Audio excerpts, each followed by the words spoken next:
दिल ये पुकारे आजा मेरे गम के सर पर टोपी लाल हाथ में रेशम का रुमाल हो तेरा क्या कहना। भारतीय और चीनी सेना के बीच वर्ष 2020 में हिंसक झड़प होने के बाद गलवान घाटी पूरी दुनिया की चर्चा के केंद्र में आ गई और फिर पूर्वी लद्दाख की सीमा पर घाटी से जुड़ी दिलचस्प घटनाओं के बारे में लोग भी बातें करने लगे। बात सन 1962 की है। भारत और चीन के बीच सीमा पर युद्ध का माहौल था। दोनों देश के सैनिक आमने सामने थे, लेकिन युद्ध के मैदान में डटी चीनी सैनिक भारतीय जवानों को बॉर्डर पर मोहम्मद रफ़ी और लता जी के गीत गा और बजा कर सुनाते थे। नमस्कार दोस्तों, मैं हूं विकास सिंह और आप देख रहे हैं आपका अपना यूट्यूब चैनल फ्लैशबैक मोमेंट्स। आज के इस एपिसोड में हम जानेंगे कि चीनी सैनिक क्यों बजाते और गाते थे लता मंगेशकर जी की और मोहम्मद रफ़ी साहब का गाया हुआ गाना।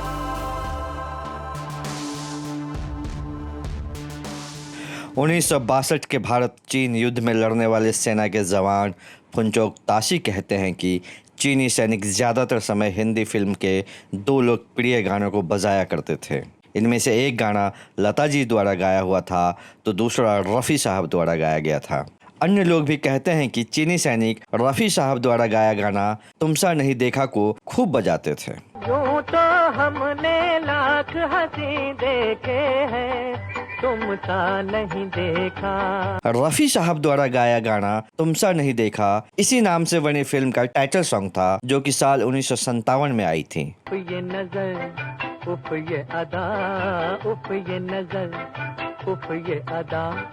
इस फिल्म को नासिर हुसैन ने लिखा और निर्देशित किया था। आपको बता दें कि इसी फिल्म से नासिर हुसैन ने निर्देशक के रूप में शुरुआत भी की थी। जुल्फ़े है या बदलियां, आंखें है या बिजलियां। इस फिल्म से जुड़ी एक कहानी यह भी है कि फिल्म को नायिका अमिता को ध्यान में रखकर बनाई गई थी। फिल्म का प्रचार भी अभिनेत्री के चारों ओर बुना गया था। रुत भी हंसी, आज ये दिल बस में नहीं। लेकिन बॉक्स ऑफिस पर फिल्म की बड़ी सफलता ने उस समय फिल्मी दुनिया में संघर्ष कर रहे शम्मी कपूर साहब को रातों रात ही सनसनीखेज बना दिया। रास्ते खामोश हैं, धड़कने मदहोश हैं। हालांकि तुम सा नहीं देखा फिल्म में कुल 6 गाने थे, जिसके बोल थे जवानियां ये मस्त मस्त, तुम सा नहीं देखा जो कि फिल्म का टाइटल सॉन्ग भी था। फिर उसका एक गाना था सिर पर टोपी लाल रुमाल। सर पर टोपी लाल हाथ में रेशम का रुमाल हो तेरा क्या कहना। इस फिल्म का यह गाना लोग बरसों तक गुनगुनाते रहे। गोरे गोरे गाल गाल पे उलझे उलझे बाल, हो तेरा क्या कहना। फिल्म की कहानी को असम के शिलोंग की पहाड़ी ग्रामीण इलाके और परिवेश पर केंद्रित करके बनाई गई थी। यह फिल्म दर्शकों को खूब पसंद आई थी। भला इतनी दूर से कहूँ क्या हुजूर से मेरे पास आइए। आइए अब हम उस दूसरे गाने की चर्चा करेंगे जिसे चीनी सैनिक द्वारा अधिक बजाया जाता था, और वो गाना था मन डोले मेरा तन डोले मेरे दिल का गया पर। लता मंगेशकर जी द्वारा गाया यह गाना फिल्म नागिन का है, जो कि सन 1954 में आई थी। गाने को वैजयंती माला जी और प्रदीप कुमार जी पर फिल्माया गया था। यह गाना उस समय का सुपरहिट गाना था। लोग इसकी धुन पर नाचने लगते थे।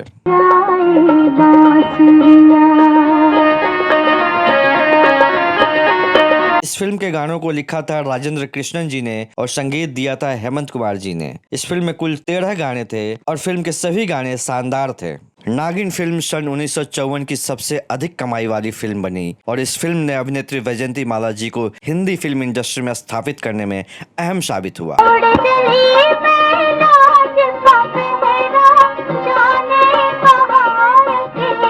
इसी फिल्म का एक और गाना मेरा दिल ये पुकारे आजा बहुत मशहूर हुआ था, जिसे लता जी ने गाया था। दिल ये पुकारे आजा मेरे गम के सहारे। गानों के बदौलत ही दर्शकों ने इस फिल्म को खूब पसंद किया और सिनेमा के इतिहास में यह एक ब्लॉकबस्टर फिल्म के रूप में अपनी छाप छोड़ गई। भीगा भीगा है समा ऐसे में है तू कहाँ। खैर, फिल्म ने जो भी इतिहास बनाया हो, लेकिन भारत के इतिहास का अहम पड़ाव जो कि 1962 की भारत चीन युद्ध है, जिसे ताशी याद करते हैं और कहते हैं कि चीनी सैनिक लाउड स्पीकरों से कहा करते थे कि यह ज़मीन न तो तुम्हारी है और न ही हमारी, आपको वापस जाना चाहिए और हम भी वापस जा रहे हैं। ताशु ने कहा कि घोषणाओं के अलावा बॉलीवुड के पसंदीदा गाने बजाने के पीछे चीनियों की मंशा थी कि हमें हमारी फॉरवर्ड पोस्ट से पीछे हटने के लिए मना लेंगे, लेकिन भारतीय जवान इस भुलावे में कहाँ आने वाले थे। और इस युद्ध में मेजर शैतान सिंह जैसे जाबाजों ने अपना बलिदान देकर देश की रक्षा की। भारत के इन वीर सपूतों को नमन करते हुए आज के इस एपिसोड को हम यहीं समाप्त करते हैं। अगर आपने अपने इस चैनल को अब तक सब्सक्राइब नहीं किया है तो सब्सक्राइब जरूर कर लीजिएगा। अपने दोस्त और होस्ट विकास सिंह को दीजिए इजाज़त। नमस्कार, धन्यवाद, शुक्रिया।